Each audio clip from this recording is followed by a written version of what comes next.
আসসালামু আলাইকুম রহমতুল্লাহ। প্রিয় শিক্ষার্থীবৃন্দ, আশা করছি তোমরা সবাই ভালো আছো। আলহামদুলিল্লাহ, আমিও ভালো আছি। তো আজকের এই সেশনে তোমাদেরকে স্বাগত জানাচ্ছি। আমি মোহাম্মদ মামদুর রহমান মিজান, সহকারী অধ্যাপক উদ্ভিদ বিজ্ঞান বিভাগ, জয়পুরহাট সরকারি মহিলা কলেজ, জয়পুরহাট। তো আজ তোমাদের সামনে আমি অত্যন্ত গুরুত্বপূর্ণ এই চ্যাপ্টার নিয়ে এর আগে আমি তোমাদের আরও 3টা লেকচার দিয়েছি, তবে এই সবগুলোর মধ্যে আজকে অত্যন্ত গুরুত্বপূর্ণ একটি বিষয়, যেটি হচ্ছে উদ্ভিদ দেহের পরিবহন টিস্যুতন্ত্র এবং মূল ও কাণ্ডের অন্তর্গঠন। এটি তোমাদের পরীক্ষার জন্য খুবই গুরুত্বপূর্ণ এবং বিভিন্ন প্রতিযোগিতামূলক ভর্তি পরীক্ষা সহ বিভিন্ন ক্ষেত্রে তোমরা এটা কিন্তু গুরুত্বের সাথে প্রশ্নগুলো পাবে। তো চলো যাওয়া যাক আজকের আলোচনায়।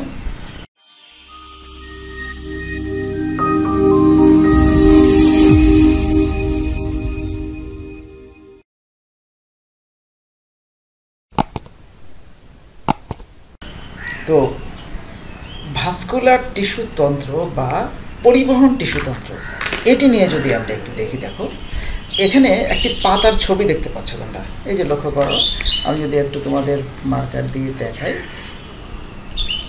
এই যে দেখো এই পাতার ভেতরে এই যে শিরা উপশিরাগুলো রয়েছে, যেটাকে আমরা এই যে এই অংশটুকুকে আর একটু বড় করে এখানে দেখার চেষ্টা করছি।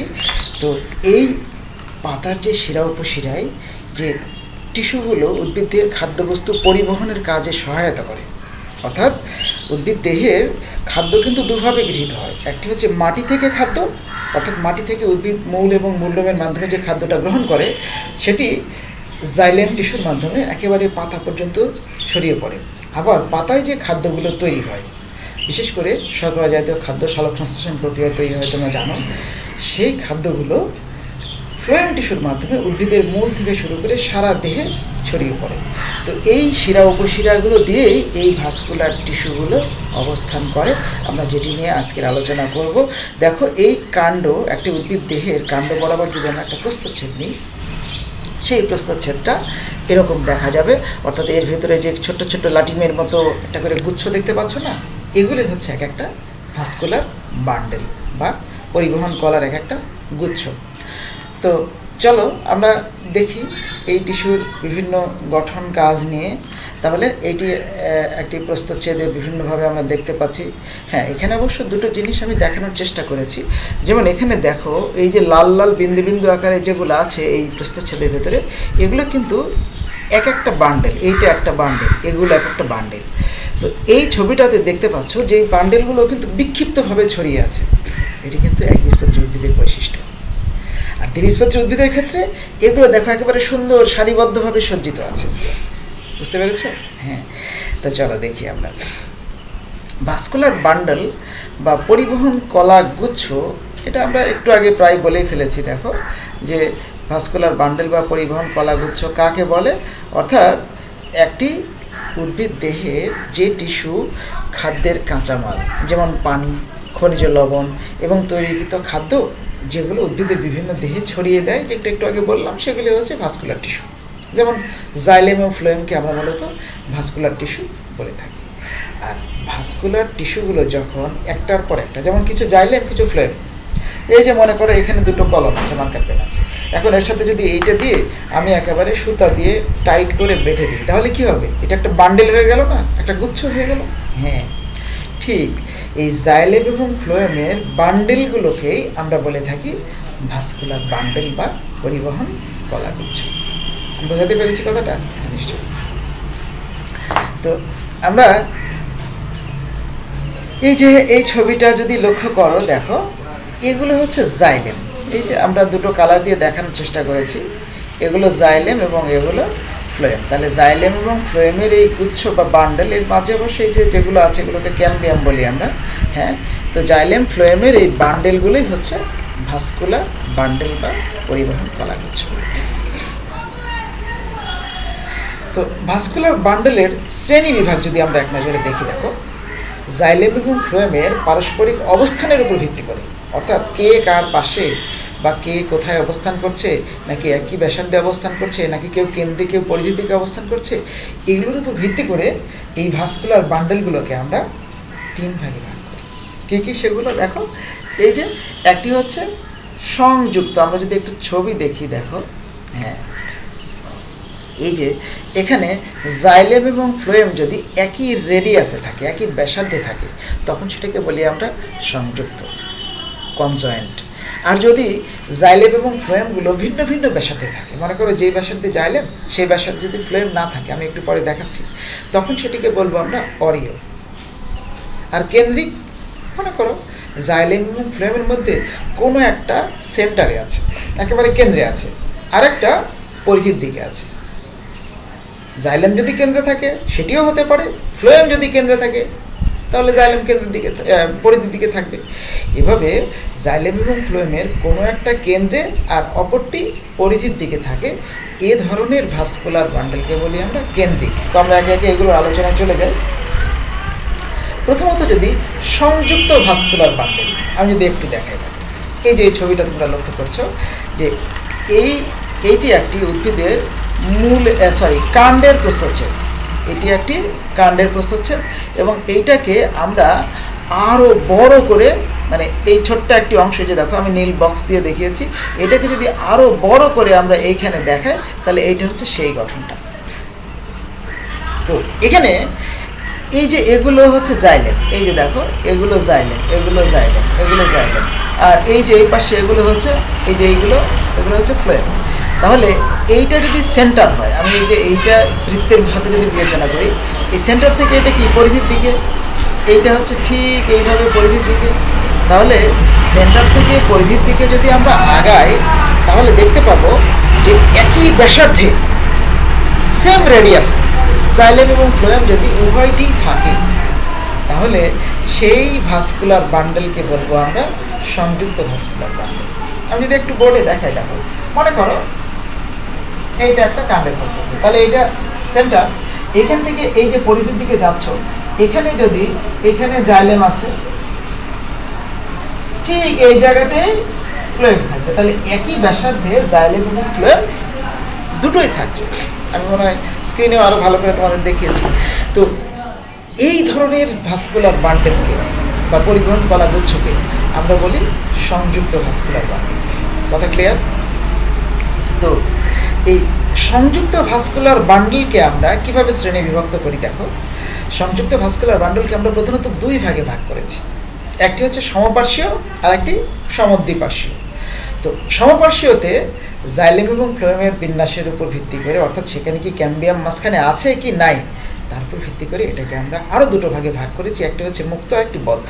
আমি একেবারে বিস্তৃত ছবি দিয়ে যদি তোমাদের ওই জায়গায় নিয়ে যাই, দেখো, তাহলে সংযুক্ত ভাস্কুলার বান্ডেলকে আমরা প্রধানত দুভাগে ভাগ করলাম, কি কি, সমপার্শ্বীয় এবং সমদ্বিপার্শ্বীয়। এই ছবিটাতে তুমি যদি লক্ষ্য করো, দেখো, এই যে এগুলো কিন্তু ফ্লোয়েম আর এগুলো জাইলেম। তাহলে জাইলেম এবং ফ্লোয়েম, এক পাশে জাইলেম এক পাশে ফ্লোয়েম, কোনো একটা দুই পাশে আছে আর একটি মাঝখানে অবস্থান করছে এমনটি কিন্তু নয়।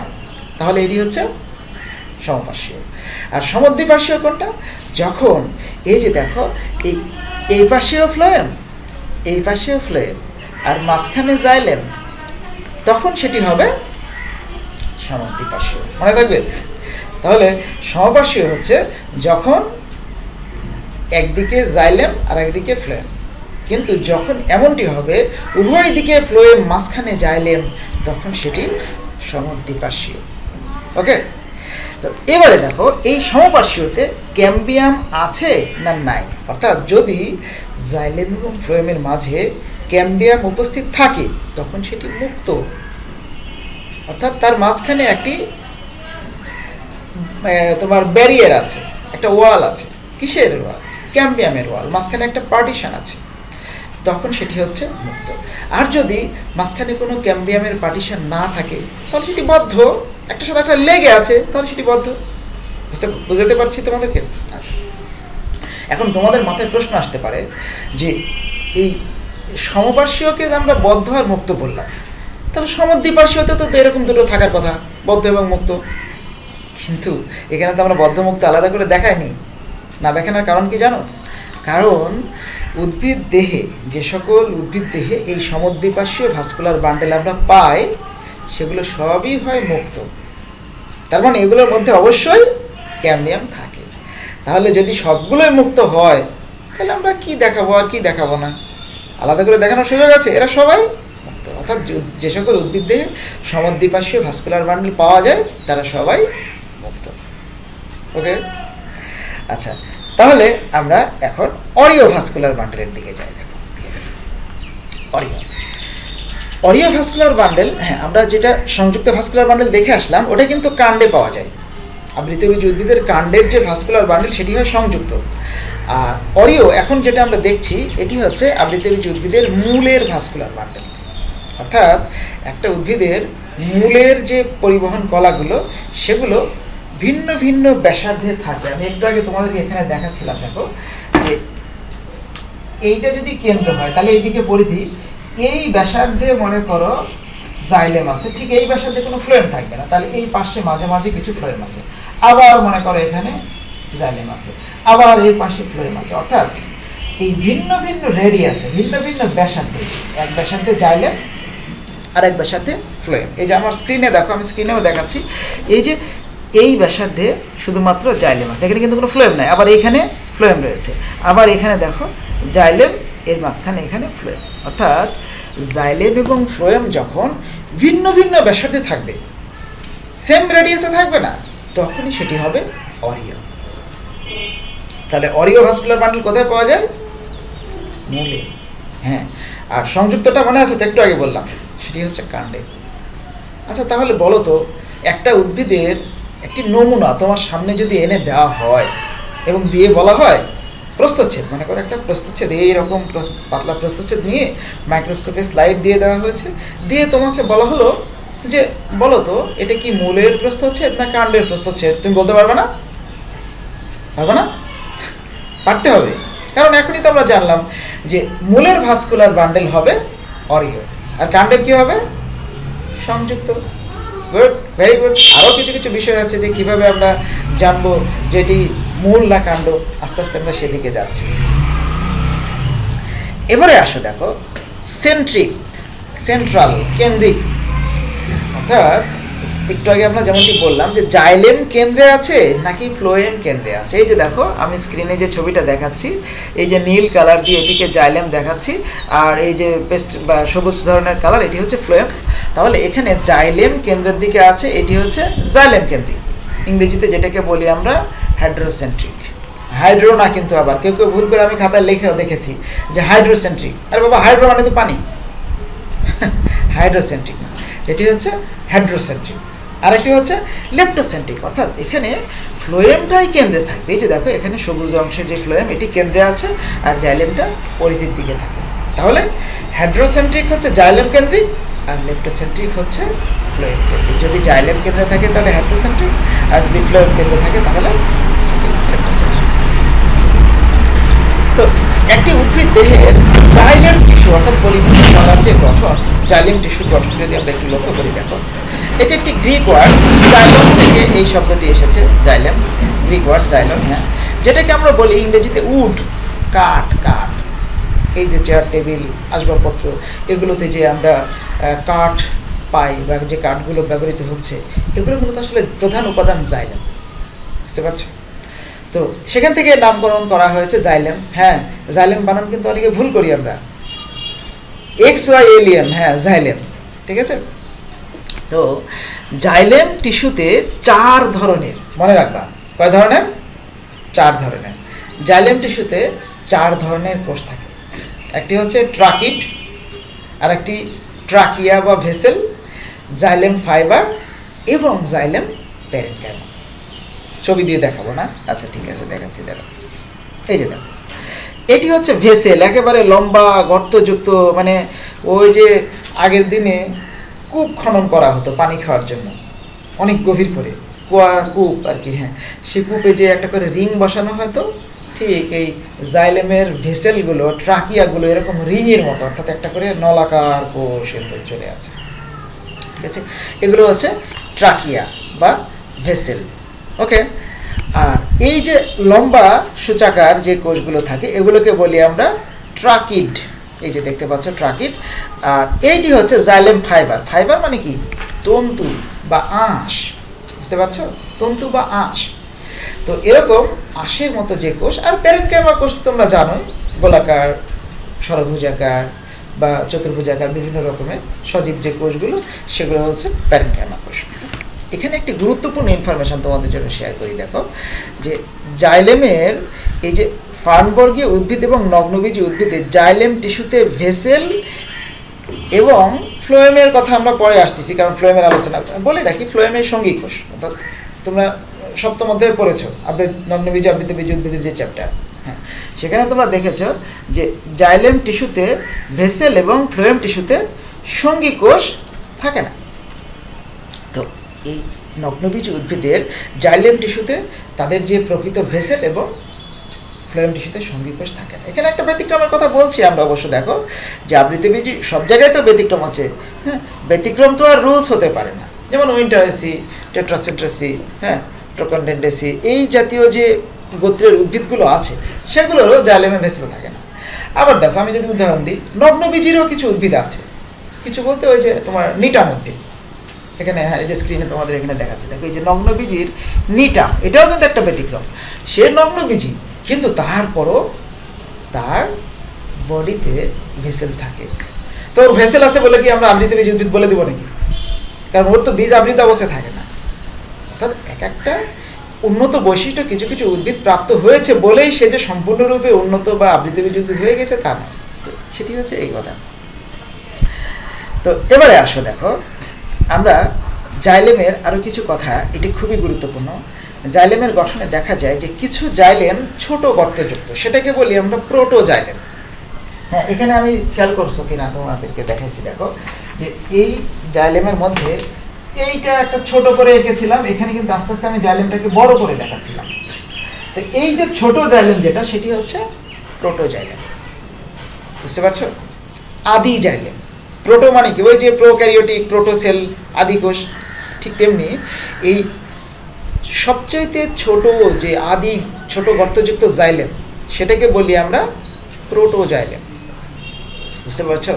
এবং এই প্রোটোজাইলেম থেকে পরবর্তীতে বিবর্তনের মাধ্যমে, অর্থাৎ স্টেপ বাই স্টেপ, এই বড় বা মোটা জাইলেম, মেটাজাইলেম তৈরি হয়। হ্যাঁ, মনে রাখার জন্য একটি ভালো তোমাদের ক্লু, সেটি হচ্ছে যেটি ছোট জাইলেম সেটি প্রোটোজাইলেম। বুঝতে পারছো? মনে থাকবে তো? হ্যাঁ, আজকে এটা বললে মনে থাকবে। যেটি ছোট জাইলেম সেটি প্রোটোজাইলেম, আর যেটি মোটা জাইলেম সেটি মেটাজাইলেম। শিক্ষার্থীরা বুঝতে পারছো নিশ্চয়ই? হ্যাঁ, এভাবে মনে রাখবা। যাহাই ছোট তাহাই প্রোটো, যাহাই মেটা তাহাই মোটা। ওকে, তাহলে মোটা বা বড় যেটা, সেটি হচ্ছে মেটাজাইলেম। তো এই প্রোটোজাইলেম এবং মেটাজাইলেম, এটির উপর ভিত্তি করে একটি গুরুত্বপূর্ণ ইনফরমেশন তোমাদেরকে শেয়ার করি। যেমন এখানে আমি যেমনটি দেখাচ্ছিলাম, এই যে স্ক্রিনে দেখায়, এই যে দেখো, এইটা হচ্ছে ছোট জাইলেম বা প্রোটোজাইলেম, আর এটি হচ্ছে মেটাজাইলেম বা মোটাজাইলেম, যেটা আমরা মনে রাখার জন্য বললাম। তো যদি এই প্রোটোজাইলেমটা পরিধির দিকে থাকে, এক্সো মিন্স কি? এক্সো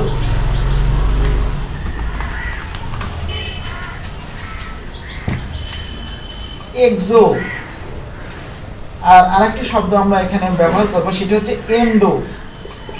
এক্সো মানে বাহির, আর এন্ডো হচ্ছে ভেতর। বুঝতে পারছো? ঠিক এই আমরা ছোট যেটা, অর্থাৎ প্রোটোজাইলেম যেটা, সেটিকে দিয়ে আমরা এই কথাগুলো বিবেচনা করব।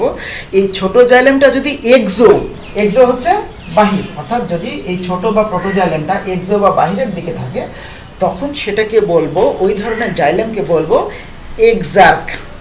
মনে রাখবে? তাহলে উল্টোটা কি হবে? ওই ছোটটা অর্থাৎ প্রোটোজাইলেম, সেটি যদি কেন্দ্রের দিকে থাকে, তখন ওটাকে বলবো আমরা এন্ডার্ক। অর্থাৎ এন্ডো মানে ভেতর, এন্ডো থেকে এন্ডার্ক, আর এক্সো হচ্ছে বাহির, এক্সো থেকে এক্সার্ক। বোঝাতে পারলাম কিনা?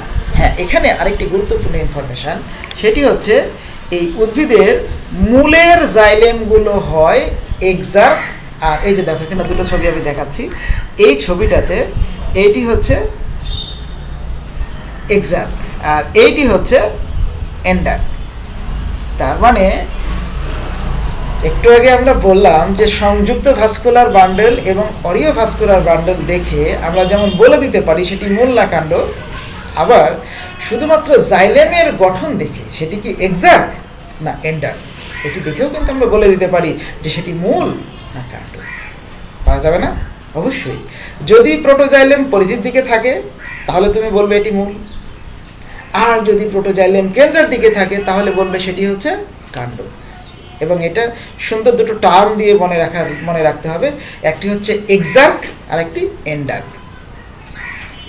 আরও এক ধরনের আছে, আচ্ছা আমি একটু দেখাই তোমাদেরকে। যেমন দেখো এখানে 4টা ছবি আমি পাশাপাশি রেখেছি। এটা হচ্ছে সেন্ট্রাল অর্থাৎ কেন্দ্রিক, যেমন জাইলেম কেন্দ্রে আছে, সম্পূর্ণ কেন্দ্র জুড়ে জাইলেম যদি থাকে, তার বাইরে দিকে যদি ফ্লোয়েম থাকে এরকম, তখন সেটাকে বলবো আমরা সেন্টার।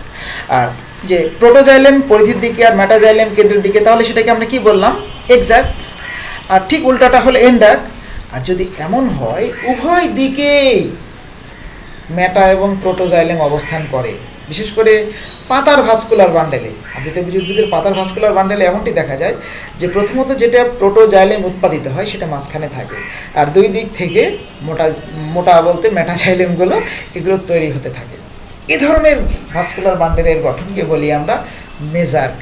তাহলে এটা হচ্ছে কেন্দ্রিক বা সেন্ট্রাক, এটা এক্সার্ক, এটা এন্ড্রাক, আর এটি হচ্ছে মেজার্ক। মনে থাকবে তো? এখন আসি আমরা ফ্লোয়েম টিস্যুর কথা।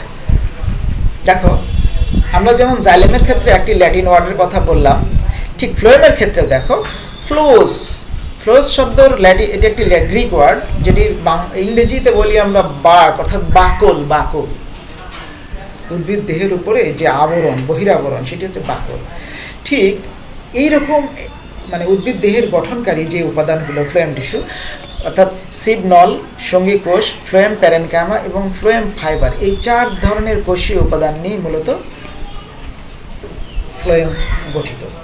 তো ফ্লোয়েমে আমি একটু যদি ছবি দেখাই তোমাদেরকে, এই যে দেখো, এই যে নলাকার যে কোষ, এই যে মনে হচ্ছে না যে বাঁশের একটা ওই তোমার লম্বা বাঁশের খণ্ডকে যদি মাছ দিয়ে আমরা ফাটাই, মাঝখানে একটা করে গিট আর তার মাঝে মাঝে কিছু গ্যাপ, তাই না? এই যে দেখো এটাই হচ্ছে সেরকম। তাহলে এই যে নলাকার বাঁশ ফাটানো নল আর কি, হ্যাঁ, এই নলাকার যে গঠন, এগুলোই হচ্ছে এক একটা সিবনল। এইটা একটা সিবনল কোষ বা সিব কোষ। আর এর পাশে এই কোষের ভিতরে দেখো কোনো নিউক্লিয়াস নেই, কিন্তু এখানে কোনো নিউক্লিয়াস দেখতে পাচ্ছি না আমরা।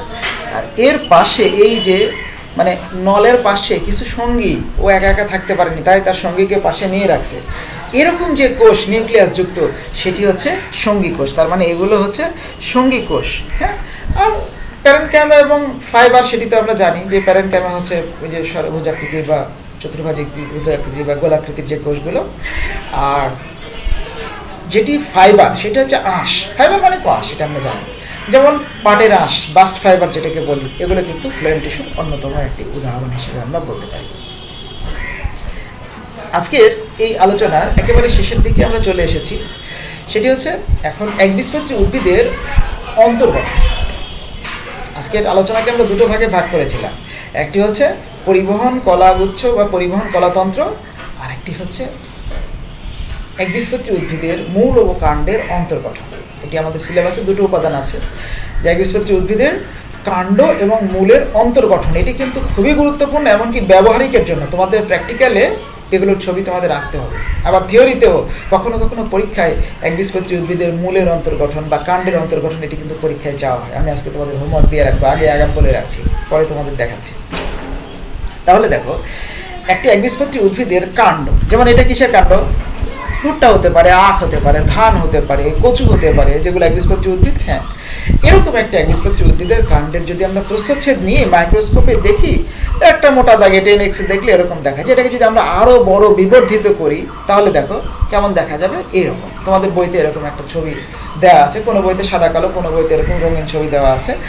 আমরা যদি এই একবীজপত্রী উদ্ভিদের কাণ্ডের অন্তর্গঠনে কি কি পাওয়া যায় সেটা যদি লক্ষ্য করি, যেমন একেবারে বাইরে এই যে একসারি কোষ, এই যে বাইরের একসারি কোষ, হ্যাঁ, এটি মূলত এদের এপিডার্মিস। এপিডার্মিসের বাইরে আমরা তোমাদের ওই যে ত্বকীয় টিস্যুতন্ত্রের আলোচনায় বলেছিলাম যে এপিডার্মিসের বাইরে বিশেষ করে কাণ্ড এবং পাতার গঠনে, মূলে কিন্তু নয়, কাণ্ড এবং পাতার গঠনে ওই একসারি এপিডার্মিসের বাইরে একেবারে পুরো লিগনিন, সুবেরিন, কিউটিন জাতীয় পদার্থ দিয়ে একটি ঘন আবরণ স্তর তৈরি করে, সেটিকে বলা হয় কিউটিকল। তো সেটি আমরা এখানে দেখছি যে এর উপর দিয়ে একটি ঘন আবরণ, যেটিকে বলি কিউটিকল। তারপরে এই কাণ্ডে আমরা কি কোনো রোম দেখতে পাচ্ছি বা এপিডার্মাল বুক বৃদ্ধি? একবীজপত্রী উদ্ভিদের কাণ্ডে এপিডার্মাল বুক বৃদ্ধি দেখা যায় না। দ্বিবীজপত্রী উদ্ভিদের কাণ্ডে কিন্তু সেটি দেখা যায়। সেটি অবশ্য আমাদের সিলেবাসে নেই দ্বিবীজপত্রী উদ্ভিদের কাণ্ডের অন্তর্গঠন, এই জন্য আমরা খুব একটা বেশি বলছি না। তবে এর আগে আমরা যে এপিডার্মাল বুক বৃদ্ধি দেখিয়েছি সেটি কিন্তু দ্বিবীজপত্রী উদ্ভিদের কাণ্ডে। তাহলে দু একটা ব্যতিক্রম ছাড়া অধোত্বক বা হাইপোডার্মিস, এই যে দেখো এখানে হাইপোডার্মিস, এগুলো কি স্ক্লেরেনকাইমা। ওই যে 9, 10-এ পড়ে আসছিলেন প্যারেনকাইমা, কোলেনকাইমা, স্ক্লেরেনকাইমা, এখানেও আমি একদিন তোমাদের একটু সংক্ষিপ্ত আলোচনা করলাম। হ্যাঁ, প্যারেনকাইমা হচ্ছে একেবারে পাতলা প্রাচীরযুক্ত কোষ, কোলেনকাইমা কোথাও পাতলা কোথাও পুরু এরকম কোষ, আর স্ক্লেরেনকাইমা পুরোটাই পুরো প্রাচীরযুক্ত কোষ। বুঝতে পারছি বিষয়টা? গুড। তাহলে এবারে আসো এই অন্তর্গঠনে আর কি কি জিনিস আমরা লক্ষ্য করছি। এর ভাস্কুলার বান্ডেল, যেটা আমরা ওই যে মূলের গঠনের ক্ষেত্রে কাণ্ডের গঠনের ক্ষেত্রে বললাম, ভাস্কুলার বান্ডেল সংযুক্ত, অর্থাৎ একই ব্যাসার্ধে জাইলেম এবং ফ্লোয়েম দুটোই থাকবে। আর সমপার্শ্বীয়, অর্থাৎ এক পাশে জাইলেম এক পাশে ফ্লোয়েম, এবং কি থাকবে বদ্ধ, অর্থাৎ এর ভিতরে কোনো ক্যাম্বিয়াম নাই, যেটা আমরা আগের আলোচনায় বলে আসছি, এটা আমার বিস্তারিত এখানে বলতে হচ্ছে। আর ভাস্কুলার বান্ডেলগুলো গ্রাউন্ড টিস্যুতে বিক্ষিপ্তভাবে ছড়ানো। আগে একটা ছবিতে দেখাইছি তোমাদের যে দ্বিবীজপত্রী কোনটা আর একবীজপত্রী কোনটা হতে পারে। দ্বিবীজপত্রী একেবারে সারিবদ্ধভাবে সজ্জিত থাকে ভাস্কুলার বান্ডেলগুলো, কিন্তু একবীজপত্রীতে বিক্ষিপ্তভাবে স্ক্যাটার, কে কোথায় আছে ছড়িয়ে ছিটিয়ে, এ ধরনের ভাস্কুলার বান্ডেল হলে তখন সেটিকে বলি আমরা একবীজপত্রী। আর দেখো এই যে আমি একটু মার্কার দিয়ে যদি দেখাই, এই যে জাইলেম, এই যে দেখো এই জাইলেমটা এরকম ভি এর মতো, বা অনেকটা যদি আমরা এভাবে দেখি ওয়াইয়ের মতো এরকম গঠন প্রাপ্ত হয়। হ্যাঁ, আর মেটাজাইলেম পরিধির দিকে, প্রোটোজাইলেম কেন্দ্রের দিকে, সেটাকে কি বললাম আমরা একটু আগে? কি? এই যে endo, endo, endure. Good, endure. তাহলে কাণ্ডের ভাস্কুলার বান্ডেলে জাইলেমের অবস্থান থাকবে কেমন? সেটি হচ্ছে এন্ডার। এখন আমরা একবীজপত্রী উদ্ভিদের মূলের অন্তর্গঠন একটু যদি দেখি আপনাদের প্রিয় শিক্ষার্থীরা। মূলের বাইরে এই যে দেখো, আমি যদি এই ছবিটাতে দেখাই, এই যে মূলের বাইরে যে একসারি কোষের আবরণ, এটিকে বলি আমরা মূলত্বক বা এপিব্লেমা। মূলত্বক বা এপিব্লেমা সাধারণত প্যারেনকাইমা কোষ দ্বারা গঠিত হয় এবং এর পাশে কোনো আন্তঃকোষীয় ফাঁক থাকে না। আর এপিব্লেমার আরেকটি বৈশিষ্ট্য হচ্ছে, কাণ্ডের বাইরে যেমন আমরা দেখলাম যে একসারি কোষের উপরে পুরো কিউটিকল থাকে, মূলের উপরে কি কিউটিকল থাকে নাকি? থাকে না। তবে মূলের গায়ে কিন্তু মূল রোম থাকে, এবং মনে রাখবে এই মূল রোমগুলো এককোষী। তোমরা এই ছবি আঁকার সময় অনেক সময় ভুল করো। যেমন দেখো এই ছবিটাতে এই যে একটা কোষ, এই কোষটাই কিন্তু বিবর্ধিত হয়ে অর্থাৎ দীর্ঘায়িত হয়ে এখানে মূল রোম তৈরি করেছে। এখানে কোনো পার্টিশন আছে? এখানে পার্টিশন নাই। দেখো এখানে একেবারে খোলা। হ্যাঁ, তোমরা ছবি আঁকার সময় এই ভুলগুলো যেন না হয়। এরপরে আসো কর্টেক্স, অর্থাৎ এই এপিব্লেমার পরে যেই লম্বা দীর্ঘায়িত অঞ্চল, এই পুরোটাই হচ্ছে কর্টেক্স। কর্টেক্স এটাকে আমরা বলি সাধারণ কর্টেক্স বা বহির্মজ্জা, আর একেবারে ভেতরের দিকে অর্থাৎ ভাস্কুলার বান্ডেলকে ঘিরে যে কর্টেক্সের লেয়ার থাকে সেটিকে বলি আমরা এন্ডোডার্মিস বা অন্তঃত্বক। তাহলে কর্টেক্সের দুটো অংশ, একটি হচ্ছে সাধারণ কর্টেক্স আর একটা এন্ডোডার্মিস বা অন্তঃত্বক। এরপরে আসি আমরা পেরিসাইকেল বা পরিচক্র, অর্থাৎ কর্টেক্সের ঠিক অর্থাৎ এন্ডোডার্মিসের পরে একসারি কোষ, এই যে এই কোষটার লেয়ার, একসারি কোষ চক্রাকারে আবর্ধন তোমার জাইলেম ফ্লোয়েমের গুচ্ছকে আবৃত করে রাখে, সেটি হচ্ছে পরিচক্র বা পেরিসাইকেল। একসারি পাতলা কোষ, প্যারেনকাইমা কোষ দ্বারা এটি গঠিত হয়। এরপরে আসি আমরা ভাস্কুলার বান্ডেল বা পরিবহন কলাগুচ্ছ। এই যে দেখো ভাস্কুলার বান্ডেল, এটি কিন্তু খুবই গুরুত্বের সাথে খেয়াল করবা, কারণ এটি একবীজপত্রীর মূল না দ্বিবীজপত্রীর মূল, সেটি এই ভাস্কুলার বান্ডেলের গুচ্ছের সংখ্যা দেখে আমরা চিনব। মনোযোগী হও একটু। দেখো এখানে বলছি আমরা জাইলেম বা ফ্লোয়েমের গুচ্ছের সংখ্যা 6-এর বেশি। খুবই গুরুত্বপূর্ণ কথা। অর্থাৎ এই যে জাইলেম ফ্লোয়েম যেগুলো আমরা এখানে, এই যে এখানে ছবিতে দেখো, এই যে জাইলেম এবং ফ্লোয়েমের গুচ্ছ যেগুলো, এইটার সংখ্যা কিন্তু নট লেস দেন 7, তার মানে 6-এর বেশি। এটি একবীজপত্রী উদ্ভিদের। আর দ্বিবীজপত্রী উদ্ভিদে কিন্তু অবশ্যই 6 বা 6-এর কম হবে। তাহলে যদি 4টা হয় 3টা হয়, 2টো হয়, 1টা হয়, বা 5টা 6টাও হয়, তখন সেগুলোকে আমরা বলবো দোজ আর ডাইকটিলিডনস। আর যখন 6-এর বেশি হবে, তুমি লক্ষ্য করো এখানে জাইলেম কয়টা আছে, এই যে 1টা 2টা 3টা 4টা 5টা 6টা 7টা 8টা, তাই না? 8টা। হ্যাঁ, তোমরা আঁকার জন্য এই 8টা সুন্দর করে এভাবেই দেখাবা। আমি একটু পরে তোমাদের দেখাচ্ছি এটা আঁকার একটা ছোট্ট কৌশল একটু দেখিয়ে দেবো তোমাদেরকে। হ্যাঁ, আর এই জাইলেমের প্রকৃতিটা কেমন, এক্সাক্ট, অর্থাৎ প্রোটোজাইলেমটা পরিধির দিকে, এটা যেন মনে রাখো অবশ্যই। হ্যাঁ, আর মেডুলারি রে বা মজ্জারশ্মি, অর্থাৎ মজ্জা থেকে একটা ভাস্কুলার বান্ডেলের গ্যাপে গ্যাপে কতগুলো রেখার মতো থাকে, যেটাকে আমরা মজ্জারশ্মি বা মেডুলারি রশ্মি, এগুলো প্যারেনকাইমা কোষ দিয়ে গঠিত, যেটা আমরা ওই যে তোমার কি বলে গ্রাউন্ড টিস্যুতন্ত্রের আলোচনায় বলেছি, ওই জায়গাটা একটু মনে করে দেখো, ঠিক আছে? আর এর মজ্জাগুলো বড় হয় এবং আন্তঃকোষীয় স্থান থাকে এর ভিতরে। তো বাড়ির কাজ কি হবে, আমি আগে কিছুটা কিন্তু ধারণা দিয়েছি কি বাড়ির কাজ দেবো আজকে। ভাস্কুলার বান্ডেলের যে শ্রেণী বিভাগ আমরা করলাম, অর্থাৎ সংযুক্ত, অরিয়, কেন্দ্রিক, তোমাদের বইতে দেখবে একটা জায়গায় একসাথে অনেকগুলো ছবি দিয়ে এটিকে ব্যাখ্যা করা আছে, ওই ছবিটা তোমরা আঁকবা, একটা রেখাচিত্র প্রস্তুত করবা। আর একবীজপত্রী এবং একবীজপত্রী উদ্ভিদের মূল এবং কাণ্ডের যে অন্তর্গঠন আমরা যেটা দেখছিলাম একটু আগে, এর একটি চিহ্নিত চিত্র এঁকে তোমরা আমার পেজে আপলোড করবা। অনেক বড় কাজ আজকে, আমি একটু ক্লু দিচ্ছি। আরেকটি হচ্ছে একবীজপত্রী এবং দ্বিবীজপত্রী উদ্ভিদের যে অন্তর্গঠন বা অভ্যন্তরীণ গঠন আমরা দেখলাম, এর মধ্যে কি কি পার্থক্য আমরা করতে পারি সেটি তুমি অবশ্যই উপস্থাপন করবা। ওকে, এরপরে আসো দেখো, আমি এই কাজগুলোর এক নজরে, যেমন এরকম একটি রেখাচিত্র তৈরি করবা, তোমার বইতে যেমন করে আছে তেমনটি, আমি এইভাবে দেখাচ্ছি বলে তোমার যেইভাবে করতে হবে নট লাইক দ্যাট, তোমার বইতে যেভাবে আছে তুমি ভাস্কুলার বান্ডেল অর্থাৎ এক নজরে যেন মনে রাখতে পারো তার জন্য এরকম একটি তৈরি করবে। আর ওই যে মূল এবং কাণ্ডের অন্তর্গঠনগত তুলনা কি কি বৈশিষ্ট্যের ভিত্তিতে তোমরা করবে, হ্যাঁ এইগুলোর ভিত্তিতে তোমরা করবে। আমি এক নজরে দেখিয়ে দিলাম, তোমাদের অনেক বইতে করে দেওয়া আছে জন্য আমি এক নজরে মূলত দেখালাম। তো তোমাদের এই ধন্যবাদ দেওয়ার আগে ওই যে আগের যে এই ছবিটা, অর্থাৎ একবীজপত্রী উদ্ভিদের মূলের অন্তর্গঠন, এইটি আঁকার একটা ছোট্ট কৌশল আমি তোমাদেরকে একটু দেখাবো। এটা আঁকার জন্য তুমি যেটা করবা, প্রথমে নিচের দিকে এরকম একটি বৃত্ত এঁকে নিবে। বৃত্ত এঁকে নিয়ে এই কেন্দ্রের দিকে মজ্জা থাকবে, আর যেহেতু এই বৃত্তের চারিদিকে এক সারি কোষ, যেটিকে আমরা বলছি পেরিসাইকেল, তুমি একটা পেরিসাইকেলের লেয়ার দিয়ে দিলে, এরকম আমি পুরোটা দেখাচ্ছি না, সংক্ষিপ্তভাবে দেখাচ্ছি। আর এর বাইরে হ্যাঁ আর এক সারি কোষ থাকবে, যেটি হচ্ছে এন্ডোডার্মিস। মনে করো এরকম এক সারি কোষের এন্ডোডার্মিস তুমি এখানে দেখতে পাবে। ওকে, তাহলে এটা পেরিসাইকেল, এটা এন্ডোডার্মিস। আর এদিকে তোমার একটা আউটলাইন করে নেবা, অর্থাৎ আমি এই পরিমাণ একটা ছবি এঁকে দেখাতে চাই। যদি আমরা এটাকে বড় করে বলি তাহলে এইরকম কিন্তু আমার বোর্ডে বা এখানে জায়গা হবে না, এই পুরোটা জুড়ে এর থাকবে, কিন্তু আমরা একটা আংশিক ছবি দেখাতে চাচ্ছি না। হ্যাঁ, তার জন্য তুমি করবে। আর এই কেন্দ্রের দিকে এখানে তুমি চারটা ভাগ করে মাঝখানে দিয়ে দিবে। যেমন তুমি এখান থেকে যেটা এক্সাক্ট, তাহলে এরকম ভাবে আমরা দিলাম, ঠিক এখান থেকে আগে জাইলেমগুলো দিয়ে নেব, এখানে আমরা ঠিক জাইলেমগুলো দিয়ে নেব। তাহলে এইভাবে আমরা চারদিকে 4টা দিয়ে নিলাম, তাহলে এর মাঝে মাঝে গ্যাপে গ্যাপে আরেকটা করে দেবো, তাহলে আমার 8টা হয়ে যাবে। ঠিক যখন আমার জাইলেম দেওয়া হয়ে গেল, এর মাঝে মাঝে এখানে আমি আগে ফ্লোয়েম দিয়ে দেবো।